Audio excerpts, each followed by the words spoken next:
Почему 80% революций начинаются с изменения того, как люди читают?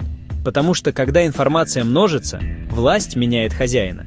Печатный станок сделал это и даже больше. Примерно в 1440 году Иоганн Гутенберг в Майнце, Германия, разработал печатный станок с подвижными литерами. До этого книги переписывались вручную, были редки и предназначались для избранных. Метод Гутенберга позволил производить тексты быстрее и в больших количествах, делая идеи доступными за пределами монастырей и дворов. Эта доступность способствовала распространению грамотности, питала реформацию, ускорила научные открытия и подстегнула возрождение. Печатный станок был не просто машиной, он изменил общество, культуру и весь интеллектуальный ландшафт Европы, а затем и всего мира.